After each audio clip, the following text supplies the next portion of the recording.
I want to get to this report because this is rather fascinating and very timely given what we've seen with these 6 tanker attacks over the last couple of months. But I do want to ask you first if you could respond to a report that we saw out a couple of months ago that was claiming that DarkMatter had hired former U.S. intelligence operatives to essentially spy on folks here in the UAE, whether they be residents or journalists or even American citizens.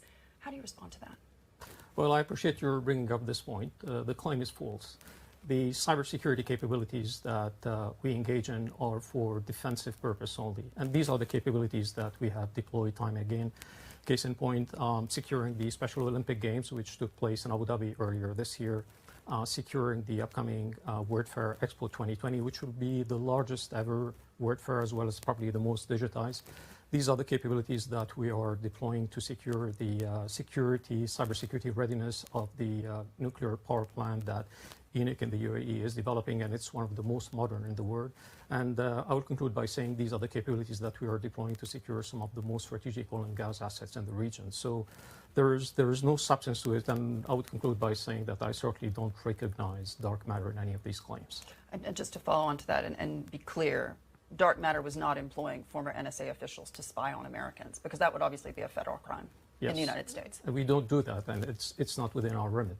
Our mission, and I would like to stress this point, is to enable societies and economies to pursue their agenda of smart and safe digital. So it will be contrary to our mission. And you can categorically say that DarkMatter doesn't spy on UAE citizens? We don't do that. That's not within our capabilities. So categorically, we don't do this work. Walk me through this report, because this evidence that you have collected is incredibly damning and certainly worrying, not just for the governments here, but also for private citizens as well. Now we see things like the Israelis are apparently able to spy on your WhatsApp. So many things now are vulnerable. What are some of the things that you're worried about? Look, we have to work on the premise that the cybersecurity risks will keep on escalating. This is the conversation that, Dan, we've had late last year. 2 is they will continue to follow this pattern of an expanding attack surface, so that they're widespread, wide-reaching. And thirdly is that many of these attacks will go undetected for a long period of time. So we have a lot of work ahead of us. I think the observation is, we have the means, we have the technology, we have ways to upgrade the human capital within the organizations we serve to make sure that we are prepared to fend off these cybersecurity threats. And again, we have to work on the premise that every organization, every institution is going to be attacked, is going to be hacked. So the question is not whether I'm going to be in that position or not. The question is, can I identify, can I protect, can I detect, can I respond, and can I recover? This is really the crux of the issue. One of the most interesting things out of this latest report is that you found that these attacks are increasingly being perpetrated by state actors, but you don't necessarily name them. Can you pinpoint who is actually responsible for a lot of the attacks coming into the UAE and the wider Middle East region? So in our report, we've identified as a sample 8 intrusion sets. And again, I would like to stress these are not all the intrusion sets that are unfortunately unfolding in our part of the world and globally. Now, what is quite intriguing is some of these intrusion sets, like mole rats, which we have highlighted, which is an intrusion sets that is pursued for the purpose of espionage, has affected countries like the UAE, like Saudi, like Kuwait, like Oman, like Israel, Iran, the UK, and the US.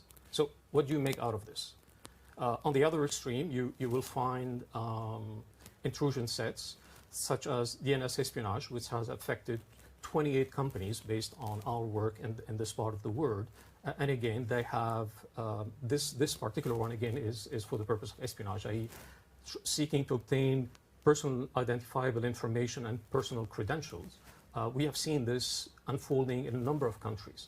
Now, some of the intrusion sets that we have zoomed on were traced back to actors who are based in Iran or associated to Iran.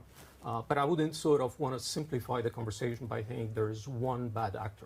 Because at the end of the day, I mean, what do we know? Governments spy on other governments. We do it all the time in every country. What is the thing that is deeply worrying and troubling to you at this point? Is it that these governments or these private institutions aren't spending enough money to cover the problem? And is it a question of having an endless budget to make sure that one can protect oneself, whether they be a private institution or a government? I mean, what's the crux of the matter? I think the crux of the matter is every government needs to work on the premise, as you rightly said, that they have to protect the sovereignty of their data and their communication. And you should not take this for granted. And so there's a whole set of capabilities that governments and private sector players such as DarkMatter need to have these things in place. And the good news is we're getting better at this. The challenge for us is that the digital footprint, the world in which we operate today, keeps on sort of expanding. And so the attack surface is not going to get simpler. It's going to get more and more complicated. Look, by 2020, it's estimated that there will be probably around 200 billion IoTs. Right? So I just want you to think about this number, which would be equivalent to around 25 IoT per inhabitant on the planet. Each one of these devices is going to generate a whole traffic of communication and data and networks. And each one of these engagement is possibly a threat attack or a threat vector. So how do you deal with that? Now, we're not going to roll back progress of humanity. That's not our purpose. Our purpose is to sort of make sure that as we move forward, we also take into account the cybersecurity risks and we manage them. We should not consider that these things are for granted, that they will take care of themselves. They will not. We, as societies and economies, have to take care of them.